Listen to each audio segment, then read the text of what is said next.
Well, as the off-season carries on, we are back again, brought to you by the West Group, Newcastle and the Hunters, one-of-a-kind dining and entertainment venue. It is great to be back. And this week, Lincoln, mate, I have been cheering, coming home from the Melbourne Cup lunch on Tuesday, in front. Can you believe it? Guess how much I won, though? I'm not going to say too much, mate. Otherwise, you're probably not going to be here talking to me, pal. $3. Three $3 in bucks. front, which, well, I reckon that's all right. Like most people go to the races and lose the lot. I kind of go and think, well, I'm here to spend this amount. For me, it was $50 this year, and I picked the winner in the cup. So that was my saver on the day, and I finished up $3 in front, so I can't complain. Good for you, Scotty. Well, Did, mate, did you did better than me last year. I was telling everyone, Knight's Choice, get on it. Made plenty of battlers' money. Who was the idiot who forgot to place a bet? you? Seriously. Yes, I'll never live that one down. But good to hear Uh, you got up, mate. I fell flat. I didn't. I put two bets on, came back with absolutely nothing, pal. did you have fun? I did have fun, mate. It's always good to have a bit of a pun on the race that stops the nation. So all in good fun. Yeah, me too. And it's always a good day for sort of networking and star spotting. I was lucky enough to get invited along to Royal Randwick, to the ballroom there, and I did a bit of star spotting. Saw a few people from the rugby league universe. Peter Vlandis and Andrew Abdo both there. Andrew Abdo spent most of the time on the phone out in the foyer, so he must have been dealing with a few issues. I saw Anthony Griffin, the Oh yeah. former Broncos, Panthers, Dragons coach. Don't know what he's doing these days. I think he's sort of doing like a mentoring business or something. I looked him up, and there's not a lot of footy going on, but I think it's more like keynote speaking and stuff. Which Okay. I guess until the next thing comes along.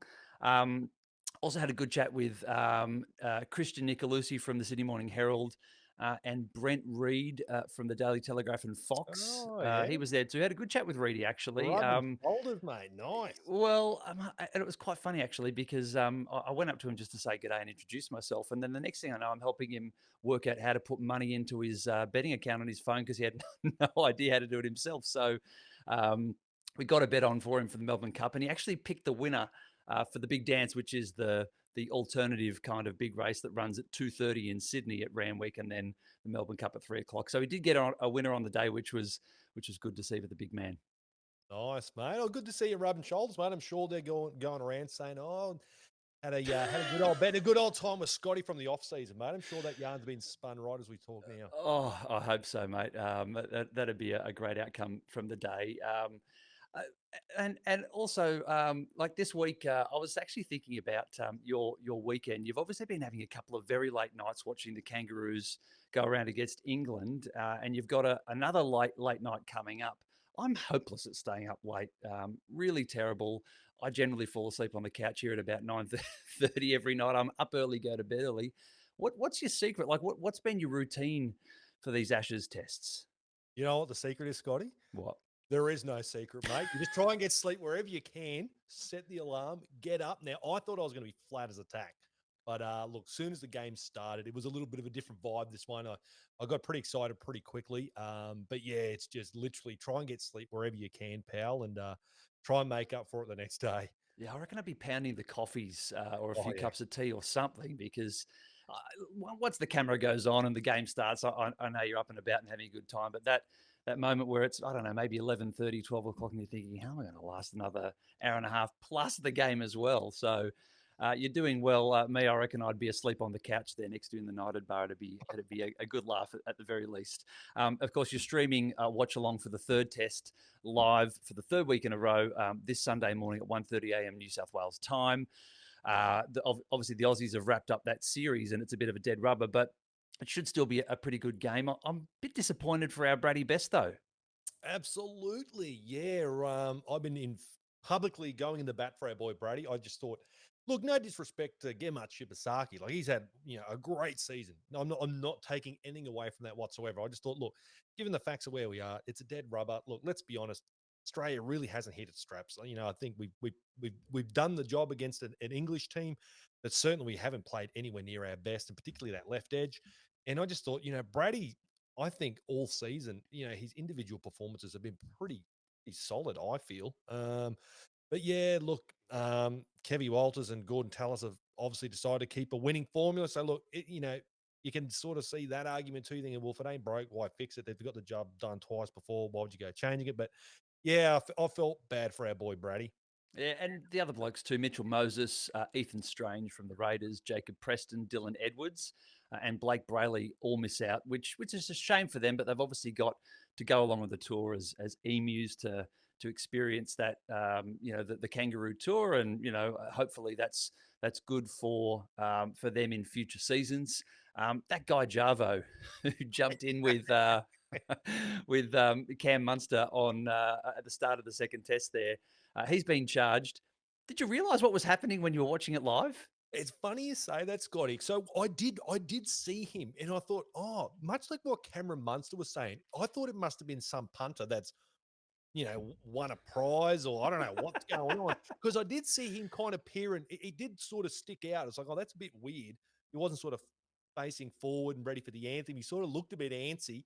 But it was only a sort of fleeting moment before we know it, we're sort of getting into the anthem and that. But yeah, the serial pest mates made his made his return in full kit Australian gear, of all things. So yeah, it was a bit of a light moment, mate, before we kicked off the Ashes. Absolutely. And it got me thinking about some of the best pitch invasions. And we have covered this on the show over the last year or so with some great examples. Of course, the Gordon Tallis lookalike bloke who ran onto the field in the State of Origin final back in 2013. It's been replayed on Fox Sports a million times. Matty Johns loves showing that one. The guy who ran onto, I can't remember if it was the MCG or the SCG a few years back. Do you remember this? There was a major renovation going where one of the stands had been knocked down and was being rebuilt. And this guy ran out in the nude onto the field and then evaded security and actually ran into the construction area to get away from him and out of the ground. It was crazy to watch. Yeah, I do recall that now. That was a little while back, but yeah, I do vaguely remember that now. Yeah, yeah. And another one from Europe, which I thought was a bit of fun, in Switzerland. Apparently, about 15 years ago, throwing tennis balls onto the field became a bit of a thing, a bit of a way for football fans to protest certain things that were happening. Fans of FC Basel were so angry at the TV station locally for moving the kickoff time to their game to accommodate a Roger Federer tennis match that they threw enough tennis balls onto the pitch to suspend play for 40 minutes. You can imagine what that looked like. Literally just hundreds and hundreds and hundreds of tennis balls onto the field, and it took them over 40 minutes to clear them up. So you would think Roger would be held in high esteem in Switzerland, but in this case for the Basel FC fans, they were having none of it. Wow, death by a million tennis balls. I didn't know that one, but yeah, Roger Federer is certainly learning his place, mate. Very true. And my dog would have had a field day out there. That's for sure and certain. Okay, let's have a look what's happening in the off-season right after this. Yasmin Clydesdale hits hard for the Knights, her state and her country. But off the field? I'm all about relaxed vibes, fresh seafood and the seaside breeze. The Bay Brasserie at West Nelson Bay has exactly that. Relaxed vibes, fresh prawns, fish, scallops and more served daily. No fuss, just tasty seafood. Or the bistro's open daily too if you want something more casual. Either way, I'm not sharing my plate. Search West Nelson Bay. Fresh flavours, relaxed atmosphere. Lincoln, we are back, and social media has been lighting up this week with videos of Knights players back at the centre of excellence. How good's that been to see? Oh, a sight for sore eyes, Scotty. It's the dawn of a new era. Yeah, it's time to get excited once more. The past is put behind us. Let's look forward now. Plenty to look forward to as we head towards 2026. Some familiar faces making their return, some new ones. Justin Holbrook, Danny Badiris in the coaching ranks. So it's good to see, mate. Good to see. I can't believe they're back at it already. And it's almost like Christmas has come early and we've been given our first present. Seeing Fletcher Sharp rock up to training this week, looking fresh and ready to get at it. He spoke at a media session. He said that I love playing footy. I love being out there. I'm in a good headspace and ready to get back into footy, which is so good to hear after that incredible injury that he suffered in Perth. I was actually at that game and I saw him in the sheds after the game, and he was there celebrating with the other players, but it wasn't long after they'd sung the team song in that win against the Dolphins that he actually took a turn, and it was an incredible injury that he suffered. Yeah, just freakish injury, wasn't it? Like, we had some terrible ones in 2025, but yeah, he is one guy we missed sorely, so much so. He's such an integral part to this football team. He's a fan favorite. Let's be honest, a local boy come through the Cessnock Goannas. He's got, I think now Ryan Pappenhausen has gone or publicly stated. I think now Fletcher Sharp has the most iconic NRL mullet that there is. I think that's just put on public record now. But I honestly noticed how good his hair's looking coming back to the to off-season training. I reckon he's had a bit of focus on that in his time off, getting some nice some blonde work done, and looking really full and fresh, that head of hair. I'm glad I'm not the only person who noticed that, Scotty. Okay, Thank you. honestly. Thank you. Yes. Now, it didn't go unnoticed by me either. I'm sure thousands of others are echoing our very same sentiments. But to me, it says like he's up and about and he's feeling good. Physically, he's obviously got some work now to really get back into things. But he just looks good and up and about, and it was so good seeing him with a smile on his face. There's some experienced players like Kalen Ponga, Tyson Frizzell, due back in the next couple of weeks, and then of course the players on international duty like Bradman, Phoenix, and Dylan Brown back later in the year. I think those international players, particularly the ones from New Zealand, are coming back until about the week before Christmas. So they're going to get a little break after their escapades in the Pacific Championships. And some other young fellas, though, training. Are you keeping an eye on some of those young blokes that are coming through? One of them I know, Diesel Hagen, is said to be training with the NRL squad, according to the Daily Telegraph. He won Harold Matt's Player of the Year back in 2024, and obviously one that the coaches there are keeping an eye on. Yeah, absolutely. Yeah, he's been a name been floated around quite a bit, Diesel. Now, I know you reached out and asked me, is he any relation to Michael?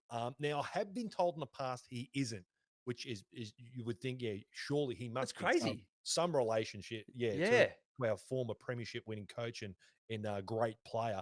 But no, apparently not. But yeah, certainly one for all the battlers out there. Keep the name in the back of your mind, Diesel Hagen.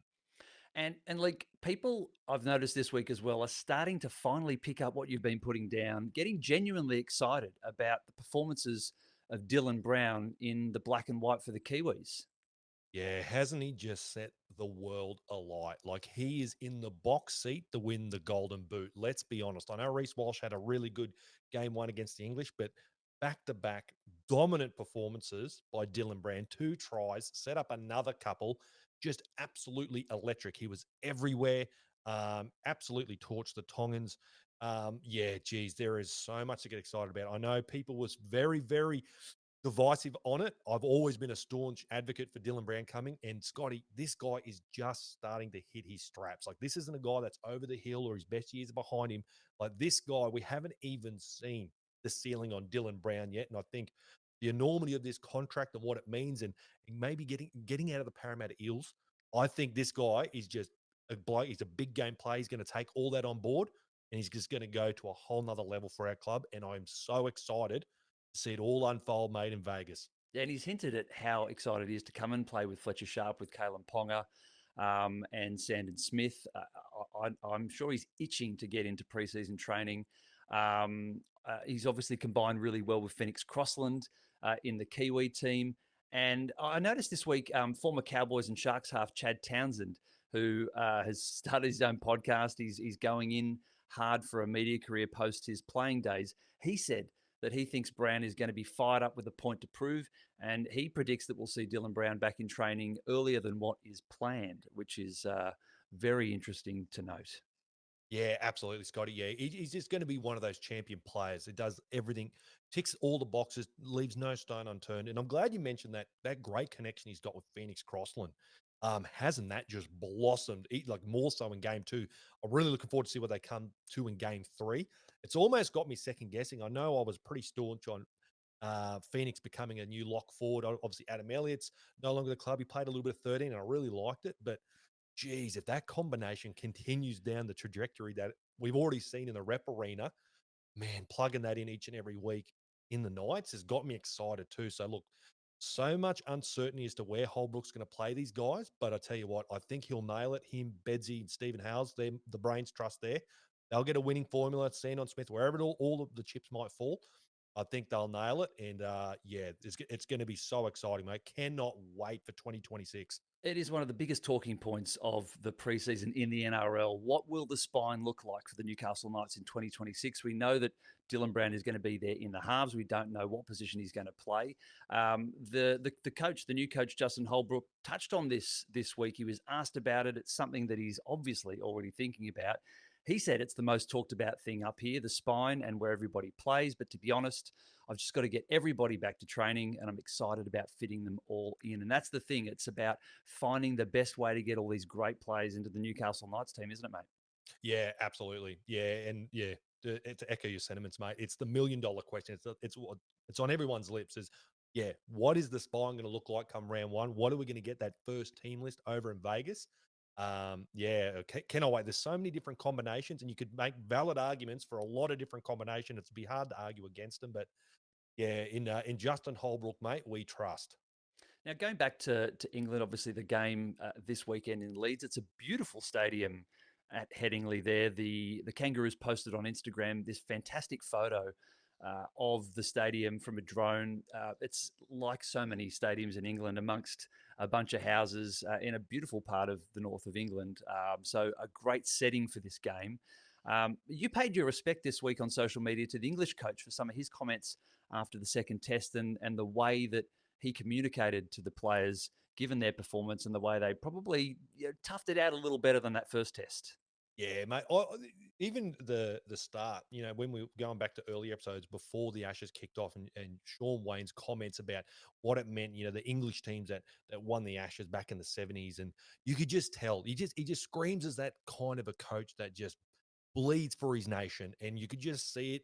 It wasn't put on; it was just genuine emotion, and I thought, geez, that's the kind of coach that you would run through walls for. And I just love seeing it. I wish we got to see it a little bit more. Just peel the veil back a little bit more and see some raw emotion. So we see it from some players, but certainly when we see it from coaches as well, it just I don't know. It humanizes them a little bit, And I know I certainly would not be writing them off in Game 3. I think they had a little bit of a tactic to go in there and play a little bit dirty, which I don't mind at all. Rustle a few feathers, and I think it worked in their favour. Um, some questionable selections for Sean Wayne. That's an argument for another day. I know there's plenty of English supporters that have criticised him there, but yeah, one thing you cannot criticise is that man's dedication to his nation. And yeah, I'm sure you'll have the boys all fired up. He doesn't want the clean sweep. They don't want the Australians coming into town and just being completely and utterly victorious. They're going to want to try and stop them at 2-1, mate. Absolutely. Now, our thoughts this week with Eli Katoa, one player not likely to return to training for quite a while. He's had a really difficult week. He had to have surgery to release pressure on his brain after effectively having seizure symptoms on the sideline in that game over the weekend. Really, a reminder of how dangerous the game is, how much the game needs to protect the heads of our players. Obviously, the Storm's unhappy and the NRL's investigating what actually went wrong. But I mean, mate, our thoughts obviously with him, and hopefully a recovery from this, effectively this illness, let alone when he might get back to the game. Yeah, mate. Like even I was sitting on the couch watching that and just seeing that vision. I am perplexed how does that even happen? Like, let's be honest, if that's the first hit up at the game, that's immediate HIA, like unequivocally. He's not only is he not playing that game, he's not probably playing the next game or the game after that. Yeah, it's sad to see. I know the NRL have come a long way to protecting players from themselves and bringing in all these protocols. It's going to be very interesting to sort of see what comes of this investigation, because something clearly did not go right. He should have never taken the field. And yeah, scary stuff, isn't it? Like these guys are absolute warriors. And to see, that he's the best back row in the competition at the moment. Dally M back row of the year. As a Melbourne supporter, I'd be furious. Like, he was a Newcastle Knight and that would have happened to one of my players. Yeah, I wouldn't be too happy, but yeah, first and foremost, so thoughts and prayers with Ellie and his family. I'm hopefully, fingers crossed, not just a speedy recovery, but just a full recovery. I've got a sneaking suspicion that that's why Andrew Abdo was on the phone so much on Tuesday at the races. I know that this was a big issue that the NRL was concerned about. Now in Newcastle, do you watch much of the local league, or do you keep connected much to the Newcastle Rugby League? Because there's a big story out of there this week. David Clemmer has given up a contract with the local side Lakes United in the Newcastle Rugby League competition. He'd signed for 2 years. He's only 31. I think we forget that. He's not a spring chicken, but he's still got a few years left in him. And he signed a 2-year deal to play with Lakes United in Lake Macquarie. It's the same team where Sione Matautia plays. And he's come back from England. He's working in the mines there locally, as I understand it, and sort of keeping fit and playing footy in the Newcastle Rugby League competition. But he's managed to get himself a contract with St Helens for the next 2 years. So instead of playing back in Newcastle, which is how things were shaping up for next year, he's off to England. That doesn't surprise me, eh? Like, I still think he has a lot to offer the game. Look, is he past his prime? Absolutely. But there's still a bloody good footballer there. I think a lot of the success that the Dragons did have, I know they weren't finals band, but they're certainly in the right direction. But I think David Clemmer was a great pickup for them. I really enjoyed his time with the Knights. I think the Saifidi brothers probably don't go to the heights they do, and they mightn't sort of play Origin football as soon as they did. I don't think hadn't Clem come and really mentored them. We obviously made that swap deal with the Tigers for Jackson Hastings. But yeah, I certainly think he can offer a lot, particularly in the English league. I think he really suits that vibe of the English league too. We all know Well, he brought so much aggression to Newcastle, didn't he? We were missing that at the time, and you obviously had those two young fellas you talked about in the Safidi twins, but he really brought some aggression. It was his impact on the team and on the I suppose the performance culture, the aggression that you bring to match day was pretty noticeable. Oh, absolutely. Yeah, yeah. So that's what I was saying. I think he'll suit that real niggle and bump and grind of the Super League. He's not the biggest, fastest player, but that sort of suits him really well. And St Helens, they're one of the big power clubs in the league. So, every chance that over those next couple of years, if he doesn't win a grand final, he's probably going to be towards the pointy end of the competition as well. So, best of luck to him, because it was always known he wanted to come back to Newcastle. He loved it. I don't think he ever really wanted to leave, but I think he built a house around Valentine or something like that by memory. And yeah, it was always the long-term plan to return back to that area. But best of luck to him. I've always enjoyed David Clemmer's career, especially as a New South Wales. I've been watching him for the Blues. He was absolute maniac, hothead, Off the back baldy. fence. Yeah, absolutely. He was an absolute psycho there for a while. But best of luck. I think they got a good one, St Helens. Yeah. Absolutely. Now, staying in Newcastle, and a few questions this week I noticed on your social media about Fletcher Hunt, not named in the club's top 30, even after making the Prime Minister's 13 for the game against PNG just a few weeks ago. Can you shed any light on this? Yeah, he's still on that development contract. I know once he had that real big breakout couple of games on debut, we were all just flocking to go, we want to see the news that there's a contract extension waiting for that man in that office. And there was. They clearly identified this guy is going to be a part of the plans in the future. Look, he's very raw. We all can see what he does under the air. He's got that X factor about him, super fast, very athletic. Defensively, still got a little bit to work on. That's completely fine. So there's a great player there. He's just on that development contract. So don't lose too much sleep over at Battlers. I'm sure he's going to be heavily featured in our plans, and who knows, next year, or maybe this year, there might be a top 30 spot that comes available. He gets promoted in there. And I don't think Fletcher Hunt's looking to go anywhere anytime soon, mate. No, and we need and we want more mullets in our squad, and Absolutely. he's right up there with his old mate Fletcher Sharp. So we're looking forward to seeing more from him over the next couple of years at the Newcastle Knights. Now, of course, you can see the Knights training as they take their preseason on tour over the next few weeks. You can watch them forming combinations and get photos with your favourite players. They're going to be at Raymond Terrace, Cessnock, and they've got a big fan fest at McDonald Jones Stadium on the 13th of December. All the details about those dates and where you can see the players there on the club website. Also this week, a new jersey for 2026 as we go back to those famous vertical stripes. Yeah, it was almost like the worst kept secret. They sort of teased it and teased it and teased it. And yeah, I think we all saw it coming. And you know what? I think it looks absolutely great. I think it's where we're at the club at the moment. I know I was really pushing hard for that 2006 kit. It was a little bit tongue in cheek. I know it was completely unrealistic. But I just think where the club is at the moment, probably going back to their roots a little bit, tying back to some nostalgia, the glory years in 1997. Look, a lot of people, talking to mates that aren't Knights supporters, that's how they immediately recognize the Newcastle Knights is the vertical red and blue stripes. It is what it is. So, look, I I think quite it like looks the away version looked Mm. really cool as well. They had was 4 players sort of in that main shot that they used to promo the jersey: KP, Dylan, Brady, and there was a Lucas. fourth.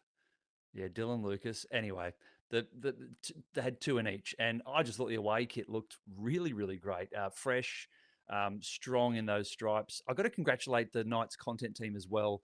I've done a little bit of work with them over the years, and I just think they picked a really cool location for the shoot Mm. on that bridge in Carrington, going back to sort of the working class roots of the club and really owning that the grit, which is one of the club's values. I really like that, and having someone like Billy Peden there, Mhm. part of that shoot, who one of the hardest working blokes I've met. He still works in the coal industry, but he just represents to me what the club is about, and I think what that jersey is about. Yeah, absolutely. We talked about it last week, Scotty, about the old boys and the importance and how Newcastle really do it better than none. Even when you're talking about the little the tour there, the training tour they're doing, and they've used, I think, absolutely by design, the old logo. I think they're going to really try and tie back to that nostalgia and really try and tap into uh, the late '90s, early 2000s Newcastle Knights.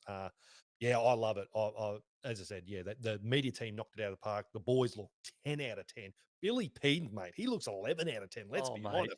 Hey, He's another one that he's in such fine fettle after all these years, honestly, mate. And he's off and off doing those treks and stuff for the Mark Hughes Foundation with Gidsy and Crowy and all those other guys. Like they just love it. He's a great bloke, and he's still super fit. So yeah, loved seeing him in that. Love seeing the boys. The way that was shot, it looked unreal, and it already got me excited for 2026, which was really nice.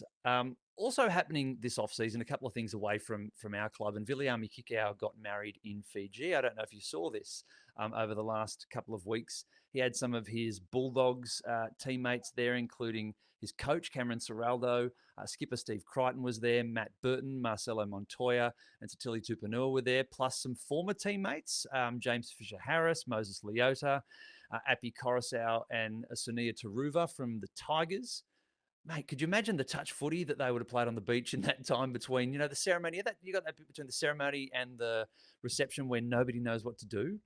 I mean, yeah. a bit of touch footy with those blokes on the on the sand there would have been a lot of fun. I tell you what, if you're just like the average punter, wouldn't you feel absolutely tiny around these Oh, fellas? You know what I mean? You'd just be like, yeah, okay. When you're seeing shoulders this bloody wide, yeah, the but it's food like melts. when you're playing in a kids soccer team or a kids rugby league team, and it's like parents versus the kids. This would be like, okay, all right, we're gonna have a quick game, guys. It's NRL players versus everybody else. Yeah, yeah, absolutely. That would be so fun. And yeah, the food bill, no, thank you either, mate. There's some big boys to feed, mate. Well, they wouldn't be just, the odd prawn or whatever that you get, like a cocktail prawn. They'd be looking for, some pretty serious protein Oh hits. yeah. I don't know, maybe some roast meats, or I don't know, a protein shake on the side with their celebratory drink. Maybe that's what they choose instead of the champers. Yeah, probably. Yeah, probably. KP's been working out in his new home gym as well. I don't know if you saw that. He posted it on Instagram, said thanks to his mum and dad, because they installed it for him while he was away in Bali, catching up with Will Price and a couple of other mates. Price flew over from England for that little holiday. Um, is there any room that you'd let your mum and dad renovate for you while you went away? Would you let them near the Knighted Bar? Absolutely not. Nah, sorry, this is sacred ground, mate. Even though I know there's it's been put out there, there might be someone spun a story about this possibly being my mother's basement. That isn't the case. This is all mine. Nah, no hands on here, mate. This is all me, pal. What about you? I mean, my mum's a mad keen gardener, and she helps me with my garden all the time because I'm Mhm. constantly like FaceTiming her, going, "Mum, what's wrong with this plant? Can you please Yeah, help me?" I know the feeling. And my dad helped me paint the whole outside of this house. So I'm sure if he hadn't come to do it, I'd still be out there, every weekend trying to get it done. So yeah, props to my folks. I don't know how they'd go installing a gym here. Like, I just can't see that happening. Yeah, like shout out to mum and dad for doing that for KP. I'd imagine too it'd be quite a quite a big gym, mate. I don't think it'd be one of those ones that you get. What were those old those TV shows we used to ring up and buy Oh stuff? yeah, You know, Danos Direct. yeah, Danos Direct. That's it. I think it's going to be a Danos Direct gym. I think it's going to be some pretty heavy duty gear. So, yeah. Well, the ones shout with what's the famous American actor Chuck Norris with the beard? You know, Oh, yeah, and it's like a weird machine that's just got some cables on it. And he's like, "This is the best thing. It'll give you abs. You just need like 5 minutes doing this machine." And it's like, no way, dude. There is no way that machine is going to get me abs and biceps. It's not happening. Yeah. Was that the one that you put on the door? Yeah, That you you can put hang it it up on forward the and you door put and it then you in? take it off and you know Yeah. some vertical, Yeah. weird thing. You can put it Yeah. into 8 different positions. I think all that's a bunch of garbage, but yeah, KP's gym looks pretty serious, and I think it's a good omen for what's coming if he's getting physically prepared already. I'm excited. Oh, yeah, absolutely, mate. Yeah, for a guy that missed a huge chunk of the season, plenty to get excited about. He said Dill Brand and a lot coming to Townsend on Smith. Look out. KP is going to be fit and firing, mate, for 26. Everyone round to KP's place. Oh, yeah, big time. All right, we'll go around the grounds next, but first, just like us here at the off season, sport never stops, and neither does Wests. From footy to cricket, basketball to the races, it's live and loud on the big screens. And if you're a full West member, you score 15% off drinks at public bars. Ooh, So the nice. round lasts a little longer. Yeah, wherever you are, New Lambton, Cardiff, Mayfield, or the city, or even Nelson Bay, Wests has the game on. So get in, get around it, have a great time at Wests, and find out what is on at mywests.com.au. All right, Link, let's go around the grounds now and check out some of the other sports that we've been watching this off season. And have you ever heard of Jake Weatherald? I have not, Scotty. Enlighten me. No, well, me either. All right. Yeah, he's come into the Australian cricket squad for Sam Constas, who's been dumped after a really bad run in the Sheffield Shield and for the Aussies, really since he was brought in for that test last summer against the Indians when he absolutely belted them in that fantastic innings at the SCG. Weatherall has been brought into the squad. It could be him or Marnus Labuschagne opening with Usman Khawaja in the first test. He's a 31-year-old from Tasmania, a really aggressive style of cricketer from what I've read, and he's made some great scores this past calendar year. I kind of like the idea of a sort of a David Warner-esque player who can come in. Usman is more of a, he'll sort of finesse the ball around and he can get going, but I think we need someone aggressive up there with him. So I'm excited to see some of Weatherald. I've never seen him play, but from what I read about him and his style, I'm quite excited to see him in that first test in Perth. It's on the 21st of November is the first day for that one, and good for us on the East Coast because the first ball of the test is going to be at 1:20, so it's sort of that afternoon into beautiful. evening for us, Beautiful. which is great. Absolutely. And I've got to tell you this, chairman of selectors for the Aussie cricket team, George Bailey, spoke about Sam Constas this week, and he said, "I feel for Sammy. I feel like at the moment, if he farts, it's a headline. We really like him. The message is simple for Sammy. Keep it simple and score runs. So just don't fart because that'll be a headline." Yeah, don't fart. So yeah, he sort of broke onto the scene, didn't he? He was sort of the new wonder kid for the Australian team. Look, I'm sure there's plenty of talent there. It's going to just be a little blip on the radar on his career, as you said. He's only 20. So you've Yeah. got to think about the trajectory of a cricketer. It's not really like rugby league. They obviously take a lot more time developing. This Weatherald, who's come into the team, he's 31 and he's making a test debut. There's a couple of other guys that have also come into the team in the last 12 months that are well over 30. So I think he just needs time to kind of get his eye back in and just get some more runs in the Sheffield Shield, maybe go and play some cricket in England at some point in the county game there. And I'm sure he will be back in the Test cricket team in the coming years. Mate, also this weekend, I'm watching the F1 because it is on a knife's edge. I've talked about this a little bit this year on the off season, but this is a massive weekend for Oscar Piastri at the Brazilian Grand Prix. He's now sitting second after that poor result a couple of weeks ago, and he now needs a better result after a bad run of races. Max Verstappen breathing down his neck, and now his teammates in front. So talk to me, Scotty. How many races are left? It's like four races left. I think 4 or 5 races plus 2 sprint races. I think it's 4 and 2 sprint races. So still plenty of opportunity to score points and plenty of opportunity for these other drivers to come over the top of him. Okay. Well, what's your But gut feeling? there's a lot getting around on the internet about him being dudded, him having the wrong end of the stick, and his teammate Lando Norris getting better treatment. And you're starting to see some examples of that being shown on social media, and people cutting these sort of supercuts together of all the radio talk, which is available to the broadcasters. So it's all being cut up and shown, and there's starting to be a bit of a narrative. And I think the problem for Oscar is it's getting in his head. So he's got to kind of put that to one side, and hopefully we see a better drive from him.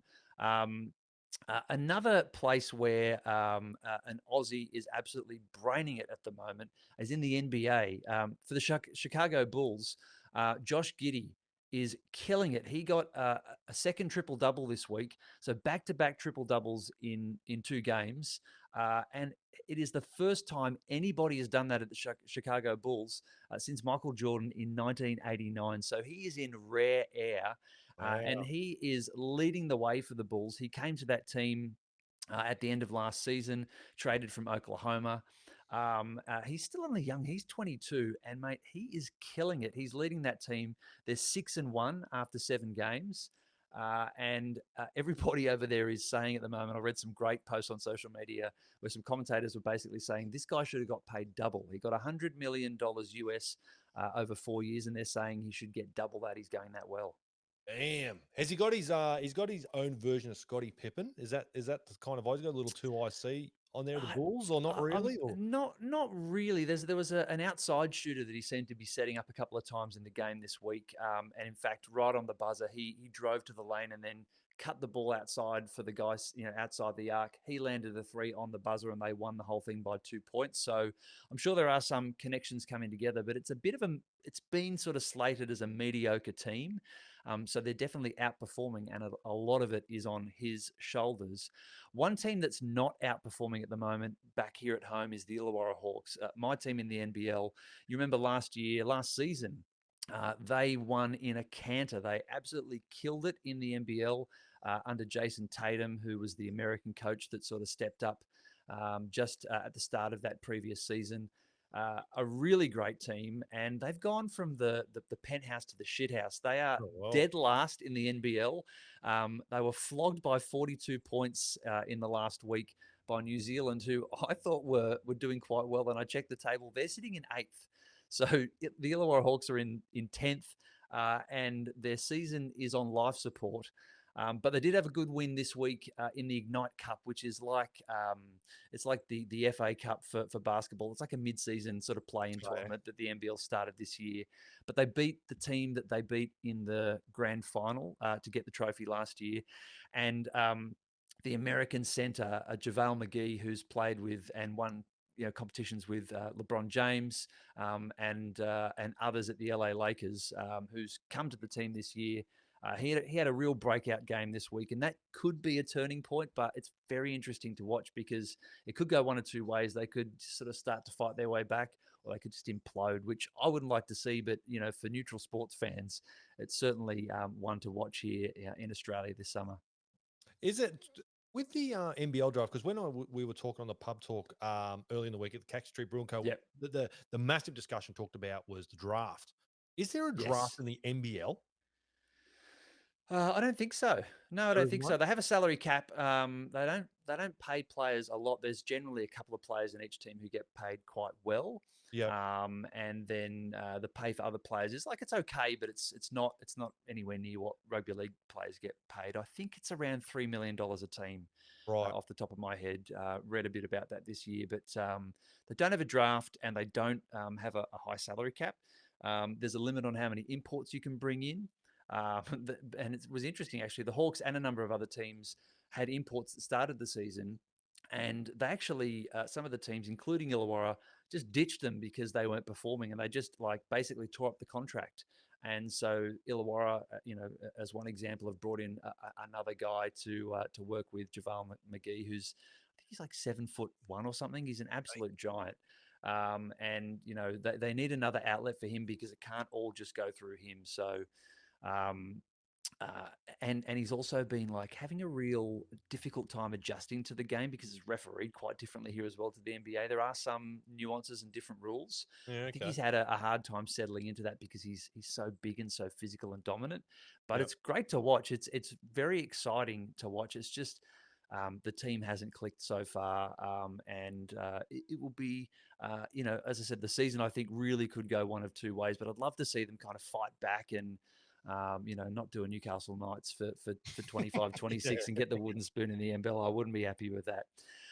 Hey, before we go, I did also tell you last week about the United strand. Remember that guy that said, Oh, yes. Where are we at with yes, our boy? well, so his hair isn't quite as long as yours, but he's about 400 days deep after committing to not cutting his hair unless Manchester United won 5 games in a row. Yeah. And last week, I told you they'd won 3 in a row. And unfortunately, over the weekend, they drew 2-2. So while he was he was on his way to those 5 games, he's now back to 0. So a draw doesn't even mean you sort of still a hard reset, is it? It has That's to be my 5. understanding. So he's Right. now 400 days plus however many games now he's got to get to the 5 in a row again, and he's worth following. He's a pretty kind of average content creator, but just to see the transition from Yeah. like pretty short haircut 400 days ago to this like horrendously long teased up bouffant that he's got going on now. I kind of felt for him, honestly. Like I want to laugh at him, but also just thought, damn, I don't want to be you, man. Like that haircut is crazy, and he's just going to cop it now until they can get 5 in a row. We played Tottenham this week, who are on fire. They killed it in the Champions League during the week this week, and they are on the rise. After that, I know United's got a much more favourable draw over the next sort of 10 rounds in the Premier League. So there is a chance we could string those wins together. They are playing a lot better this year than last year, but man, that guy, United, what is it, the United strand, he's going to be like cheering them home so hard so that he can get a haircut, perhaps, if not before Christmas, shortly thereafter. Yeah, well, I was going to ask you, like, when is there any genuine possibility this guy is going to get one? We're looking at years here, or he could actually Wow. snag it before Christmas, you reckon? Well, what would you do? Like I mean, you've got long hair, you like it, but what would you do if you made like a proposition on social media, or you dared yourself something publicly and you thought maybe that, I don't know, within 6 or 12 months, that thing would come off? Like, would you just keep going until that thing happened? Or at some point, would you just pull the plug? Oh, it's hard in the age of social media, mate. I don't know if I think you just got to ride it out. I think you just got to I do stick by too. it, mate. I really do, yeah. And he could be, I mean, he genuinely could be looking at another year without a haircut. I'm hoping that is the case. That'd be Oh, awesome. me too. So Me good. too. Maybe we need a United Strand update every week until the end of the off season at the very least. Yeah. All right, mate. A lot of fun this week. That is it for the off season. Brought to you by the West Group, Newcastle on the Hunters, one of a kind dining and entertainment venue. Remember, members enjoy $6 happy hours every day from 4 till 6 p.m. And don't forget, if you join the club by December 31 this year, you get a $10 voucher to make the most of those daily savings. Now, you can catch this show on Spotify, YouTube, and Facebook every week. We love doing it for you, don't we, mate? Absolutely. And you can send any questions that you might have for us. I know you get so many comments on social media, and you're writing back and recording answers vociferously. You're such a great content creator. But if you get any good ones, mate, save them for us for the next episode. We might answer a couple of them here about what the Newcastle Knights might be up to for 2026. And we're keen to hear what you guys think about that as well. That is it for the show. We'll be back next week. And in the meantime, enjoy your off season.